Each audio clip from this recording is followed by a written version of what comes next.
नमस्कार, प्रणाम। मैं राजा रणविजय फिर से आप लोगों का स्वागत करते हैं भोजपुरी लाइव क्लासेज में। और आज बहुत स्पेशल वीडियो आप लोगों के लिए है।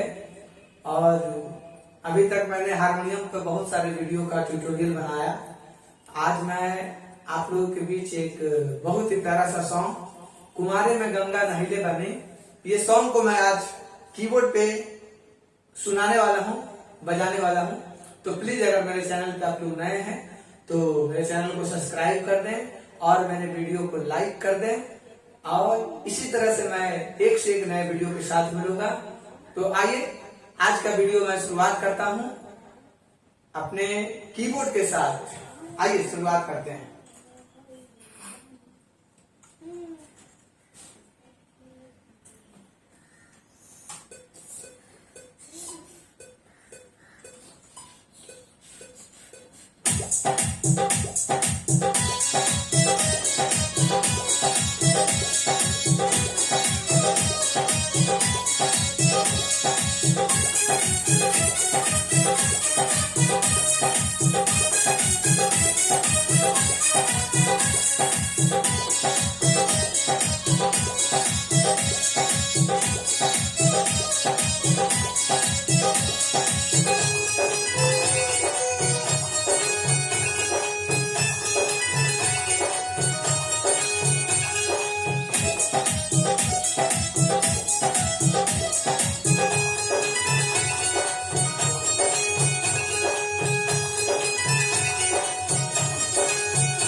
बहुत बहुत धन्यवाद।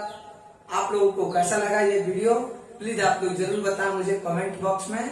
और प्लीज मेरे चैनल को सब्सक्राइब करें, मेरे वीडियो को लाइक करें। और ऐसे ही मैं एक से एक नया वीडियो के साथ आऊंगा। और आज हमारा ये कीबोर्ड पे फर्स्ट वीडियो था। आप लोग जरूर बताएं कैसा लगा। और मैं फिर इसी तरह से कोशिश करूंगा और बेहतर बजाने का।